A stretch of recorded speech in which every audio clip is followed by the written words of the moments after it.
सकती हैं। ऐसे में तमाम ऐसी योजनाएं हैं जो उत्तर प्रदेश में महिलाओं के लिए लाई गई है सरकार की तरफ से। आपको एकाएक कर बताएंगे कि आखिर ऐसी कौन कौन सी योजनाएं हैं। तो आइए शुरू करते हैं। उत्तर प्रदेश सरकार महिलाओं और बेटियों को आर्थिक रूप से मजबूत बनाने के कदम में आगे बढ़ती हुई नजर आ रही है, क्योंकि देखिए बीजेपी कहती है कि बेटी पढ़ाओ बेटी पढ़ाओ वाला नारा देती है, बचा भी रही है बेटी और पढ़ भी रही है बेटी। तो उसी के मद्देनजर आपको बताएंगे कि कौन कौन सी ऐसी योजनाएं हैं जो सरकार लेकर आती हैं। सवाल ये है कि किस योजना में कितनी रकम मिलती है बेटियों को, आखिर किस का फायदा और ज्यादा लाभ लेने का प्रयास महिला करती हैं। आइए आपको समझाती हैं। तो पहली बात करते हैं मुख्यमंत्री कन्या सुमंगला योजना की।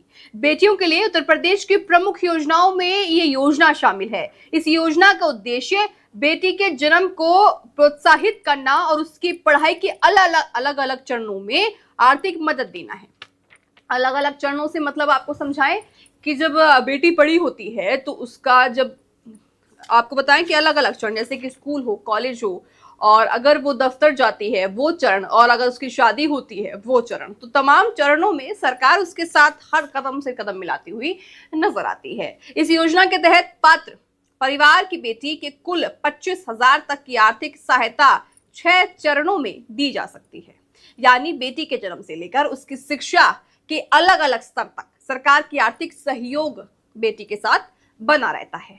योजना का लाभ लेने के लिए परिवार की वार्षिक आय निर्धारित सीमा के अंदर होनी चाहिए, और साथ ही वर्तमान व्यवस्था में परिवार की सालाना आय 3 लाख तक होने की शर्त है। ऐसे में अगर आपकी वर्तमान व्यवस्था में परिवार की सालाना आय जो है 3 लाख तक होती है तो उसके बाद ही आपको इस योजना का लाभ मिल पाएगा। इसके अलावा सामान्य तौर पर एक परिवार की अधिकतम 2 बेटियों को योजना का लाभ मिल सकता है। तो साफ तौर से देखिए, आप समझिए कि इस योजना का लाभ जो बेटियां हैं परिवार की, किसी भी परिवार की बेटी हो सकती है, उनकी 2 बेटियों को यहाँ लाभ मिलता हुआ नजर आ सकता है। तो पहली योजना हम आपको बता रहे हैं जहाँ पे बेटियों को आगे किस तरह से बढ़ाया जाए उस पर प्राथमिकता दी जा रही है, और तमाम देखिए 6 चरणों में आपको वो पैसे दिए जाएंगे, यानी कि आपको कहीं ना कहीं फायदा और होता हुआ इससे नजर आएगा।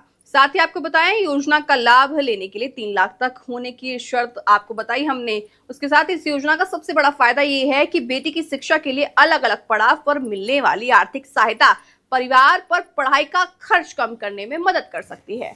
क्योंकि अगर आपको पढ़ाई की मदद सरकार की तरफ से मिल जाएगी तो आपको उसका सहायता मिलती हुई नजर आएगी, शिक्षा के माध्यम से भी आपको उसकी सहायता मिलती हुई नजर आएगी।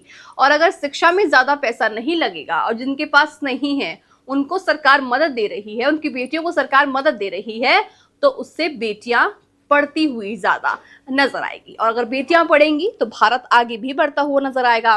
बात कर लेते हैं दूसरी योजना की, मुख्यमंत्री सामूहिक विवाह योजना। इसमें क्या है कि बेटी पढ़ ली, बेटी ने डिग्री हासिल कर ली, लेकिन किसी परिवार के पास आय इतनी नहीं है कि अपनी बेटी का विवाह कर पाए, तो ऐसे में सरकार की तरफ से ये योजना उन परिवारों के लिए और उन बेटियों के लिए लाई गई है। गरीब और आर्थिक रूप से कमजोर परिवार की बेटियों के विवाह के लिए उत्तर प्रदेश सरकार मुख्यमंत्री सामूहिक विवाह योजना चलाती है। इस योजना का उद्देश्य आर्थिक रूप से कमजोर परिवारों की बेटियों की शादी के खर्च में सहायता देना है।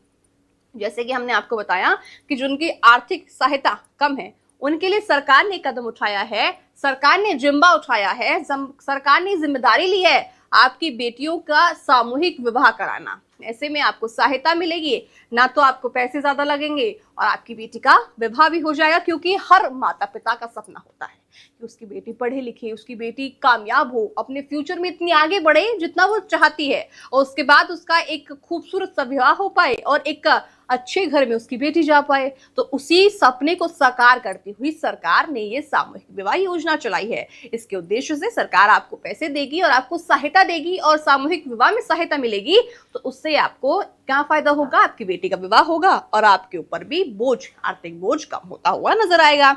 योजना के तहत पात्र लाभार्थियों को सरकार की ओर से आर्थिक सहायता देनी जाती है। आपकी देखिए, आपको बताएं कि कॉपी में 1 लाख का उल्लेख है, लेकिन इस राशि और उसके अलग अलग हिस्सों को प्रकाशित करने से पहले हम आपको बताएं कि सरकारी आदेश से सत्यापित करना जरूरी है, क्योंकि समय समय पर योजना की राशि में बदलाव होता रहता है।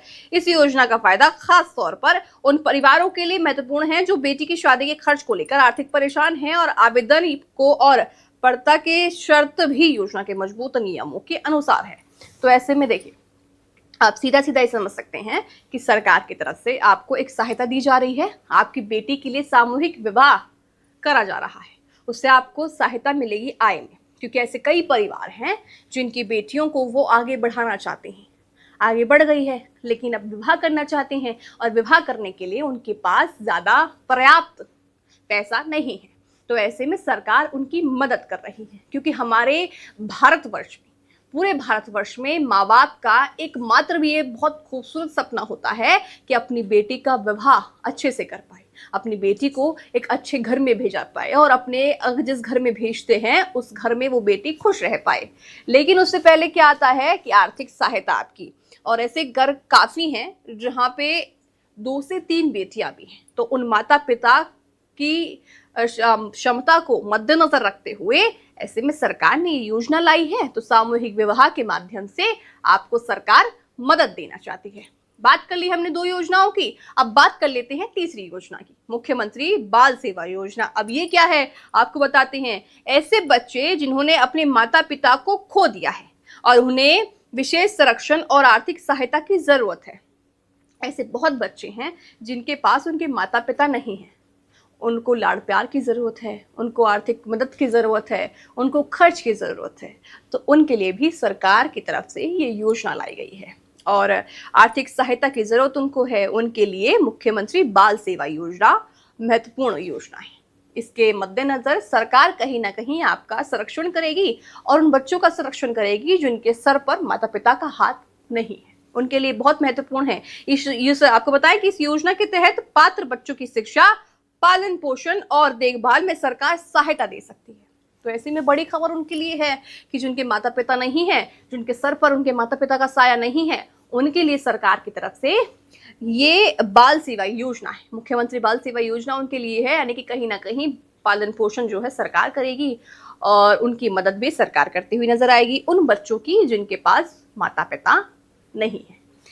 इसका मकसद ये सुनिश्चित करना है कि माता पिता के ना होने की स्थिति में बच्चे की पढ़ाई और भविष्य प्रभावित ना हो, क्योंकि जाहिर सी बात है अगर किसी बच्चे के पास उसके माता पिता नहीं होंगे तो एक तो उसकी आर्थिक सहायता यानी कि आर्थिक जो उसकी क्षमता है वो बहुत ज़्यादा कमज़ोर होगी, और अगर आर्थिक क्षमता कमज़ोर है तो उसके क्या नुकसान होगा, वो पढ़ाई लिखाई नहीं कर पाएगा और अगर पढ़ लिख नहीं पाएगा तो भविष्य में अपना नाम नहीं कमा पाएगा, यानी कि भविष्य में अपना भविष्य सुनिश्चित नहीं कर पाएगा।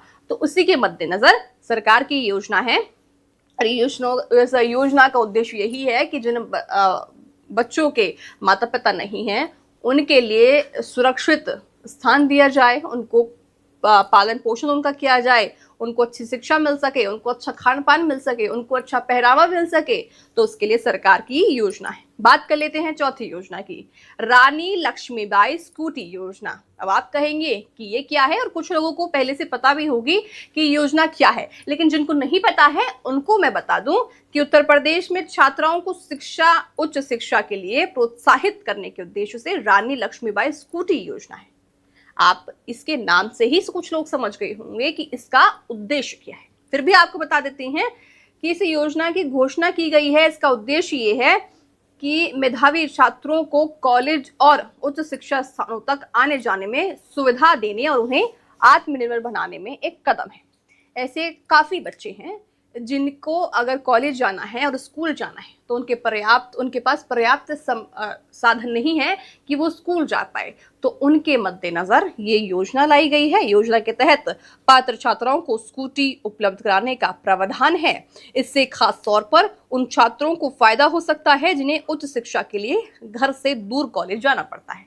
ऐसे बहुत बच्चे हैं जिनको, फिर ऐसी बहुत महिलाएं हैं यानी कि बहुत लड़कियां हैं जिनको पढ़ने जाना है लेकिन जिनका कॉलेज है वो कोसों दूर है और ऐसा कुछ माध्यम नहीं है और ना ही इतनी आय है कि रोजाना स्कूटी के लिए या फिर रोजाना अपनी ऑटो में पैसे दे सके, टैक्सी में पैसे दे सके। आजकल तो रैपिडो है या फिर तमाम ऐसे कैब है उसमें पैसे देख सके और कॉलेज जा सके, तो उनके लिए सरकार की तरफ से ये योजना है। हालांकि इन योजनाओं की पात्रता, चयन प्रक्रिया और कन्यादान से जुड़ी पूरी तमाम जानकारी को संबंधित विभाग के अधिकारी आदेश के जरिए ही करते हैं, यानी कि पहले आपकी जांच की जाएगी तभी आपको ये योजना मिलेगी। बात कर ली जाए पांचवी योजना की। कौन सी पांचवी योजना है? कन्या विद्या धन योजना। अब इसका उद्देश्य क्या है? बेटियों को उच्च शिक्षा को बढ़ावा देने के लिए कन्या विद्या धन योजना का भी उल्लेख किया गया है। इसका मकसद, इस योजना का उद्देश्य आर्थिक रूप से कमजोर परिवारों की छात्राओं को आगे की पढ़ाई के लिए आर्थिक सहायता देना है। आपको बताएं कि 30,000 की एक मुफ्त सहायता का प्रावधान बताया गया है।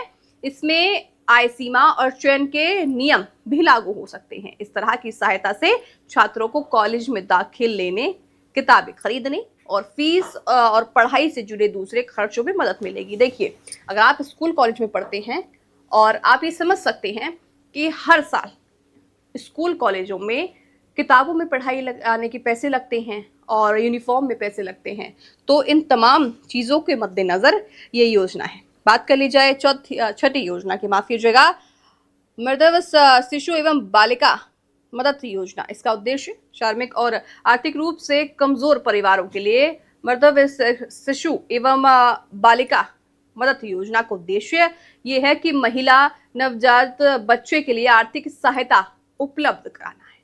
उनके आपको बताएं कि 25,000 बेटियों के जन्म पर 20,000 की सहायता का उल्लेख है। हालांकि इस राशि को प्राकृतिक करने से पहले श्रम विभाग के मौजूदा नियमों से आपको गुजरना होगा। अगर नियम आप लागू कर पाते हैं और नियम को आप मान पाते हैं, तभी आपको योजना मिलेगी। विधवा पेंशन योजना की बात कर ली जाए, महिलाओं के लिए विधवा पेंशन योजना है। आप इसके नाम से ही समझ चुके होंगे कि इसका उद्देश्य क्या है और इन किन महिलाओं को ये योजना मिल सकती है। लेकिन बहरहाल आपको फिर भी हम बता देते हैं, महिलाओं के लिए विधवा पेंशन योजना की महत्वपूर्ण सामाजिक सुरक्षा योजना है। इसका उद्देश्य उन पात्र महिलाओं को नियमित आर्थिक सहायता देना है जिनके पति की मृत्यु हो चुकी है और जिन्हें आर्थिक सहारे की जरूरत है। हमारे भारत में ऐसी तमाम महिलाएं हैं जिनके पति नहीं हैं और उनके पति ना होने की वजह से उनकी आर्थिक सहायता उनके पास नहीं है, यानी कि वो आर्थिक रूप से कमज़ोर है।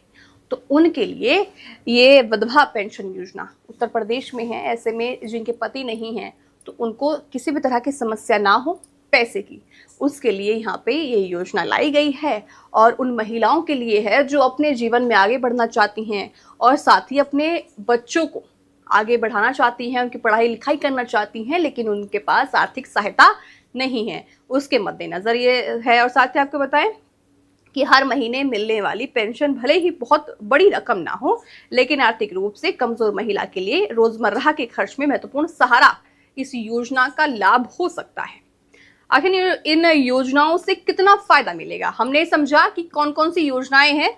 अब हम समझेंगे कि आखिर इन योजनाओं से कितना फायदा महिलाओं को और बेटियों को मिलता हुआ नजर आएगा। अगर आसान भाषा में आपको समझाने का प्रयास करें तो उत्तर प्रदेश सरकार की इन योजनाओं का फायदा अलग अलग जीवन चरणों में मिलता है, जैसे कि बेटी के जन्म से लेकर उसकी शिक्षा और उच्च शिक्षा तक कन्या शुभ मंगला जैसी योजना मदद करती है। यानी कि जब बेटी बड़ी होती है, पढ़ाई करती है, शादी करती है, शादी के लिए भी मदद दी जा रही है, और अगर ना करे नारायण कुछ ऐसी स्थिति हो जाती है तो विधवा योजना भी सरकार की तरफ से दी गई है। ऐसे में सरकार हर एक वर्ग की महिलाओं को, हर एक वर्ग की बेटियों के लिए कुछ ना कुछ ऐसी योजना ला रही है और ऐसी योजनाएं पहले से चल रही हैं ताकि उनको आर्थिक सहायता मिल सके और अपने भविष्य में वो आगे बढ़ सके। साथ ही आर्थिक रूप से कमजोर परिवारों के लिए विवाह के समय सामूहिक विवाह योजना मददगार हो सकती है। हमने बात करी शिक्षा की। शिक्षा के मद्देनजर भी उन बेटियों के लिए सहायता है जो शिक्षा प्राप्त करना चाहती हैं और अपने भविष्य में आगे बढ़ना चाहती हैं और खुद स्वयं अपने पैरों पर खड़े हो जाना चाहती हैं, लेकिन सहायता ना होने के कारण किसकी, आय की, तो उसके लिए भी सरकार की तरफ से मदद दी गई है। और सामूहिक विवाह जैसी योजनाएं सरकार ने लाई हैं तो उसके मद्देनजर भी आपको यहाँ पे फायदा देता हुआ महिलाओं के लिए, बेटियों के लिए फायदेमंद है। साथ ही वही अनाथ और बेसहारा बच्चों के लिए बाल सेवा योजना भी लाई गई है, जिस तरह मैंने आपको उल्लेख किया उसका। सुरक्षा और शिक्षा का सहारा उनके लिए है। छात्रों के लिए स्कूटी और शिक्षा संबंधित योजनाओं का उद्देश्य उन पढ़ाई जारी रखने और आत्मनिर्भर बनने के लिए प्रोत्साहित करता है। दूसरी तरफ विधवा पेंशन जैसी योजनाएं महिलाओं को नियमित आर्थिक सहायता देने की बात करती हैं।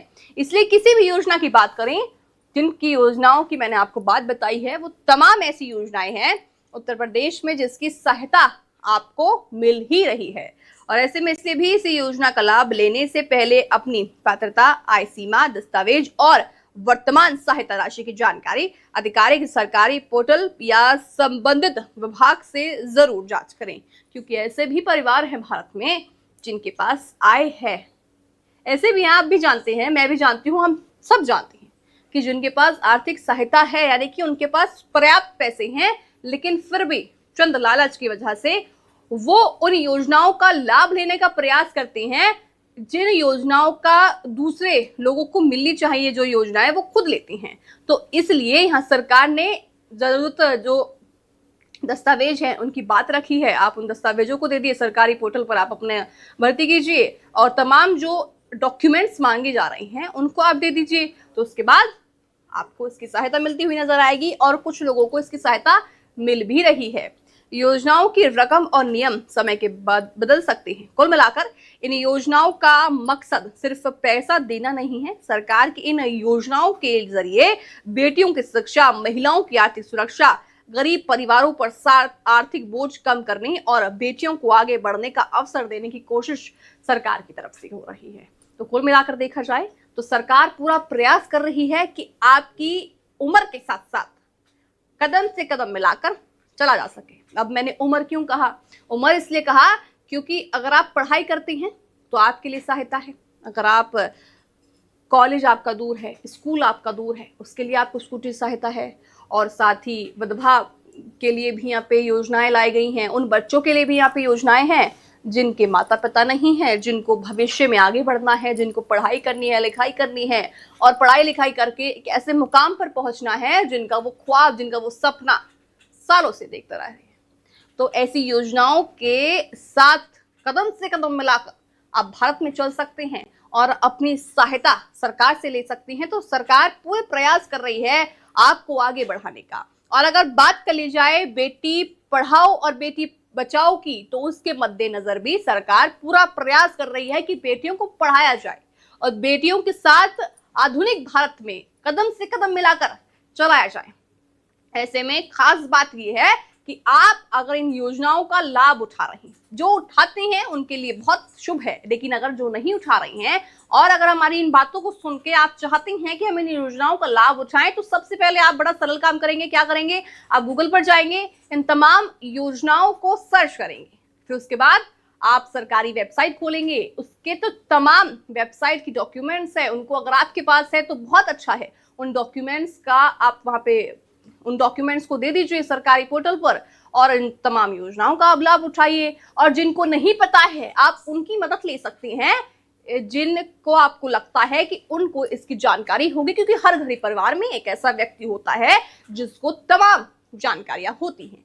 तो ऐसे में अगर जो लाभ इसका पहले से उठा रही हैं बहुत अच्छा है, लेकिन अगर जो लाभ नहीं उठा रही हैं और जो लाभ उठाना चाहते हैं उनके लिए ये हमने ऑप्शन बताया है, ये आपको उदाहरण दिया है कि आप गूगल पर जाइए, इन तमाम योजनाओं को सर्च कीजिए, इसके बारे में पढ़िए कि क्या है ये योजना और इसका कैसे मुझे लाभ मिल सकता है। अगर आप आय आपकी कम है तभी आप इसको सर्च करेंगे, तभी आप इसका फायदा उठा पाएंगे। तो ऐसे में सरकार की तरफ से जो तमाम योजनाएं आपको दी जा रही हैं उसका आप फायदा उठा सकते हैं।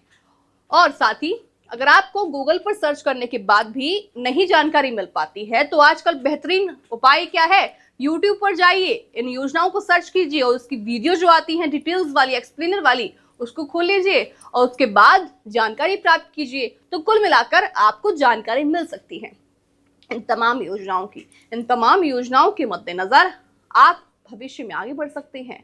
आप आगे बढ़ने के साथ साथ जिस मुकाम पर आप जाना चाहते हैं उस मुकाम पर आप जा सकते हैं। तो ऐसे में सरकार की तरफ से ये योजनाएं तो दी जा रही हैं, अब आपके ऊपर है कि आप इन योजनाओं को किस उद्देश्य से और कितना सही आप इसको इस्तेमाल कर पाते हैं। और इस्तेमाल करना बेहद जरूरी है, क्योंकि ये हमारे लिए ही लाई जा रही है, उन परिवारों के लिए लाई जा रही हैं जिनके पास आर्थिक सहायता नहीं है और सरकार उनके लिए कुछ मदद करना चाहती है। खासकर जो हमने विवाह की बात करी, सामूहिक विवाह की हमने बात करी। सामूहिक विवाह एक ऐसा रास्ता है हर परिवार के लिए, खासकर भारत के लिए, जो बहुत ज्यादा महत्वपूर्ण है, क्योंकि ऐसे कई परिवार हैं जो कि विवाह करना चाहते हैं अपनी बेटियों का, लेकिन सहायता उनके पास नहीं है, उनके पास आर्थिक आय इतनी नहीं है कि वो अपनी बेटियों का विवाह कर पाए। तो उनके लिए बेहतर विकल्प क्या है? सामूहिक विवाह। तो उन सामूहिक विवाह को भी आप फॉलो कर सकते हैं, यानी कि सरकार की जो गाइडलाइंस हैं उनके साथ चलिए और सरकार की योजनाओं का पालन कीजिए। और सरकार जो आपको तमाम योजनाएं लाती रहती हैं उनको आप देखते रहिए और समझते रहिए। और साथ ही साथ हम तो यहाँ है ही, आपको तमाम ऐसी योजनाओं को हर दिन बताते रहेंगे। और TV7 भारत का यही मकसद है कि सुबह हम आपको ऐसी खबर बताए जो आपके जीवन में ज्यादा मदद लेकर आए और आपको फायदा किस तरह से दिया जाए, यही हमारा एकमात्र उद्देश्य है। लेकिन बहरहाल अभी के लिए मेरे साथ इतना ही। आप देखते रहिएगा TV7 भारत। नमस्कार।